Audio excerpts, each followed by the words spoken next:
एक देश की इकोनॉमी को चलाने के लिए न सिर्फ देश की सरकार बल्कि देश के सभी राज्यों की अलग अलग फाइनेंशियल स्टेट को संभालने की जिम्मेदारी होती है, क्योंकि सारे राज्य मिलकर ही एक देश की जीडीपी का निर्माण करते हैं। और इसी प्रोसेस में जब किसी स्टेट को दिक्कत आती है तो वो केंद्र सरकार से कर्ज लेता है, जिसके न चुकाए जाने पर या लगातार कर्ज लेने से ये बढ़ता जाता है। इसी क्रम में वो राज्य कर्ज में डूबता चला जाता है। और इसी के साथ दोस्तों, आज हम आपको ऐसे ही कर्ज में डूबे 10 राज्यों के बारे में बताने जा रहे हैं। तो चलिए शुरू करते हैं इस वीडियो को और बने रहिए अंत तक। नंबर 1, पंजाब। पंजाब पूरे देश में सबसे ज्यादा धान पैदा करने के लिए जाना जाता है। पंजाब को देश का अन्न भंडार और रोटी की टोकरी भी कहा जाता है। देश के सबसे अमीर किसान भी पंजाब से ही हैं। फिर भी पंजाब सरकार देश की सबसे ज्यादा कर्ज में डूबने वाली सरकार में शामिल है। 5,77,829 करोड़ रुपए के आसपास जीडीपी रखने वाला पंजाब के पास 2,11,580 करोड़ रुपए का कर्ज है। पंजाब के पास 5 नदियों द्वारा सिंचित होने वाली उपजाऊ जमीन है। सड़कों से लेकर रेलवे, हाईवे, यातायात तक सब कुछ पंजाब में अवेलेबल है। पंजाब की इकोनॉमी विकास दर काफी अच्छी रही है। दोस्तों, पंजाब भारत का सबसे समृद्ध राज्य माना जाता है और 2005 के बाद से स्टेट का विकास मानो थम सा गया है। पंजाब पर कैपिटल इनकम 15,30,061 रुपए है, लेकिन इसके बावजूद भी पंजाब की सरकार देश में सबसे ज्यादा कर्ज में डूबने वाली सरकार है। नंबर 2, केरल। केरल भारत में 11वीं सबसे बड़ी इकोनॉमी है। केरल पर कैपिटल इनकम 2 लाख के आसपास है। तीनों ओर से समुद्र के घिरे होने के कारण केरल में कृषि के अवसर कम है, लेकिन मैन्युफैक्चरिंग फील्ड में केरल ने बहुत प्रोग्रेस किया है। आज 60% केरल के लोग इंडस्ट्रीज और मैन्युफैक्चरिंग में रोजगार पा रहे हैं। इसके अलावा मछली पालन भी केरल के मुख्य उद्योगों में से एक है। कोरोना महामारी के कारण दोस्तों, केरल का कर्ज भी काफी ज्यादा बढ़ गया है। पिछले कुछ समय के दौरान केरला की इकोनॉमिक पर अंकुश लगा हुआ नजर आ रहा है, जिसकी वजह से राज्य पर लगातार बढ़ता कर्ज भी है। केरल पर फिलहाल 3.73 लाख करोड़ रुपए का कर्ज है। वहीं इसकी जीडीपी जल्दी 10 लाख करोड़ के आंकड़े को पार करने वाली है। नंबर 3, उत्तर प्रदेश। उत्तर प्रदेश कर्ज में डूबी राज्यों की सूची में तीसरे स्थान पर है। उत्तर प्रदेश की इकोनॉमी भारत में 5वीं सबसे बड़ी इकोनॉमी है। पूरे देश में इस्तेमाल होने वाले अनाज का 20% अकेले उत्तर प्रदेश के किसान उगाते हैं और देश में सबसे ज्यादा जनसंख्या इस राज्य की है और इसकी पर कैपिटा इनकम बस 65,000 ही है। इस देश में कृषि के अलावा मिनरल्स से बड़ी मात्रा में उपलब्धि होती है। यूपी के मिर्जापुर के आसपास कोयले की खान है और साथ ही सिल्का, लाइमस्टोन, जिप्सम ऑक्साइड जैसे धातु भी यहाँ भरपूर मात्रा में पाए जाते हैं। राज्य में कई जगह थर्मल पावर प्लांट और हाइड्रो पावर प्लांट लगे हैं, लेकिन काफी ज्यादा जनसंख्या होने के कारण देश में बिजली की भारी कमी रहती है। उत्तर प्रदेश की जीडीपी 14.50 लाख करोड़ के आसपास है, लेकिन इस राज्य पर कर्ज भी बहुत ज्यादा है। हाल ही रिपोर्ट के मुताबिक उत्तर प्रदेश सरकार पर 6,11,000 करोड़ का कर्ज है। इतनी बड़ी संख्या में कर्ज चुकाना उत्तर प्रदेश के लिए बिल्कुल ही आसान नहीं है, लेकिन सरकार द्वारा राज्य में पर्यटक विभाग को तेजी से बढ़ावा दिया जा रहा है, जिससे इसकी अर्थव्यवस्था और मजबूत हो रही है। नंबर 4, आंध्र प्रदेश। आंध्र प्रदेश भारत के दक्षिणी पूर्व छोर पर स्थित एक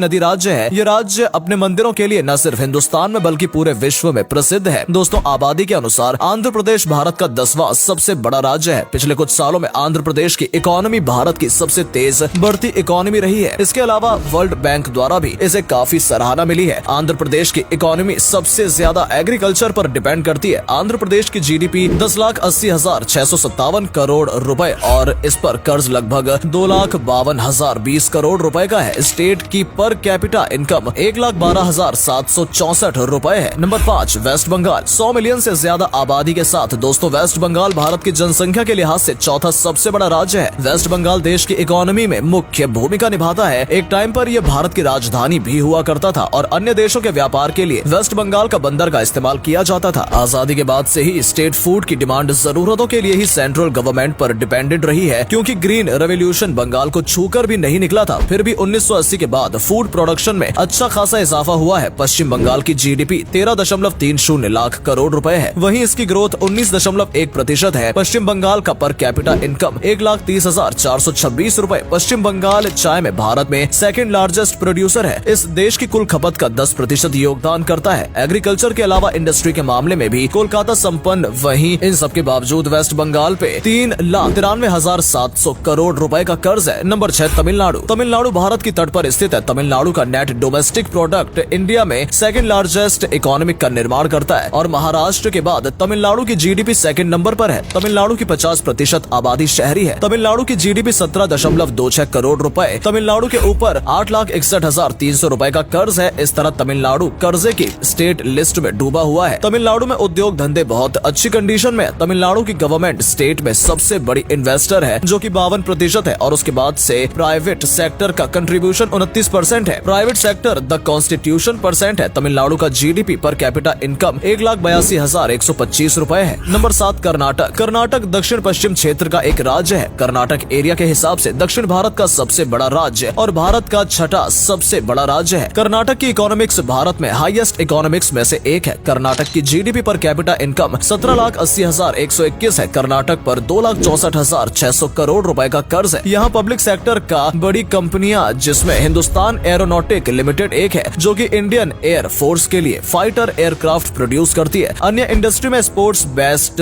laboratory Bharat electronics limited, Hindustan machine tools है। यहीं पर भारत की स्पेस एजेंसी इसरो का हेडक्वार्टर बना हुआ है, जहां लगभग 20,000 लोगों का रोजगार प्राप्त है। इसके अलावा यहाँ पर बहुत ही नामी गिरामी कंपनियां फल फूल रही हैं। यहाँ की साक्षर दर 75% तक है। ये राज्य निवेश और निर्यात दोनों के मामले में भारत के प्रायुधिक क्षेत्र में आगे है। ये पश्चिम में अरब सागर से घिरा हुआ है। बेंगलोर को भारत की सिलिकॉन वैली भी कहा जाता है। नंबर 8 गुजरात। दोस्तों, गुजरात की विकास की गाथा आज पूरी दुनिया देख रही है। गुजरात भारत के पश्चिमी राज्य में से एक है। ये स्टेट इंडस्ट्री आधारित स्ट्रीट है। आजादी के बाद भारत में सबसे पहली सूती कपड़ा मिल सूरत में खोली गई थी। दोस्तों, आपको जानकर हैरानी होगी कि गुजरात भी कर्ज में डूबा हुआ है। गुजरात के ऊपर वर्तमान में 3 लाख करोड़ से ज्यादा का कर्ज है। गुजरात सर्विस सेक्टर में भी डेवलप स्टेट है, जहाँ पर काली मिट्टी पाई जाती है। इसकी वजह से यहाँ पर मूंगफली की खेती बहुत ज्यादा होती है। यहाँ पर 20% लोग एग्रीकल्चर इंडस्ट्री पर निर्भर हैं, तो वहीं पे 45% रेवेन्यू इंडस्ट्रीज के जरिए जनरेट हो रहा है। दूध उत्पादन के मामले में ये देश पूरे भारत में नंबर 1 पर आता है। वर्तमान में गुजरात की जीडीपी 17.01 लाख करोड़ रुपए है। नंबर 9 राजस्थान। अमूल्य धरोहर और ऐतिहासिक संस्कृति को संजोए ये देश कई मामलों में नंबर 1 पर है। राजस्थान मिनरल में समृद्ध देश है। एग्रीकल्चर, माइनिंग को टूरिज्म जैसे सेक्टर राजस्थान की अनामिका घर है। राजस्थान कई मामलों में भारत का नंबर 1 पर है। राजस्थान में सोना, चांदी, sandstone, limestone, marble rock for school, copper only night cake खदान लंबी संख्या में है। राजस्थान भारत में अब रिक्वायरमेंट का सबसे बड़ा प्रोड्यूसर है। भारत में जितना नमक पैदा होता है उसका 10% हिस्सा राजस्थान से आता है। राजस्थान थार मरुस्थल, यहाँ नेचुरल गैस पेट्रोलियम की अपार संभावनाएं हैं। यहाँ सोलर एनर्जी कंज्यूम की जाती है। एग्रीकल्चर में गेहूं और बाजरा जैसी फसलें उगाई जाती हैं। राजस्थान की जीडीपी 29,124 करोड़ रुपए है। वहीं राजस्थान पर 3,13,460 करोड़ रुपए का कर्ज। राजस्थान का पर जीडीपी कैपिटल इनकम 1,16,855 रुपए है। यहाँ जीडीपी में 44% एग्रीकल्चर और 8% इंडस्ट्रियल सेक्टर का है और सर्विस सेक्टर 47% कंट्रीब्यूशन है। अगर आप असली भारत की सैर करना चाहते हैं तो एक बार राजस्थान की सैर जरूर करें। लेकिन दोस्तों, फिर भी राजस्थान सरकार पर 4,10,000 करोड़ का कर्ज भरा है। नंबर 10 तेलंगाना। दोस्तों, तेलंगाना को भारत का सबसे नया राज्य बनने का दर्जा प्राप्त है। 2014 में तेलंगाना राज्य का गठन हुआ था और अब से कम समय में तेलंगाना खुद को सबसे कर्ज वाले राज्यों की सूची में शामिल कर चुका है। तेलंगाना सरकार पर वर्तमान में 2.5 लाख करोड़ रुपए का कर्ज है। अगर बारिश अच्छी होती है तो किसानों को लाभ होता है और कम होती है तो किसानों को भारी नुकसान झेलना पड़ता है। यहाँ पर सबसे ज्यादा चावल की खेती की जाती है और कपास, गन्ना, आम और तंबाकू की पैदावार तेलंगाना में की जाती है। अच्छी बात है कि तेलंगाना में सर्विस सेक्टर और इंडस्ट्रियल सेक्टर तेजी से अपने पैर पसार रहा है। बहुत ही कम समय में तेलंगाना में टैक्स और इंडस्ट्री और टू मूवी और सॉफ्टवेयर इंडस्ट्री नेपाली है, जिसके राज्य के युवाओं को काफी फायदा भी मिला। 9.78 करोड़ HDP के साथ देश की अर्थव्यवस्था को मजबूत करने में तेलंगाना मुख्य भूमिका निभा रहा है।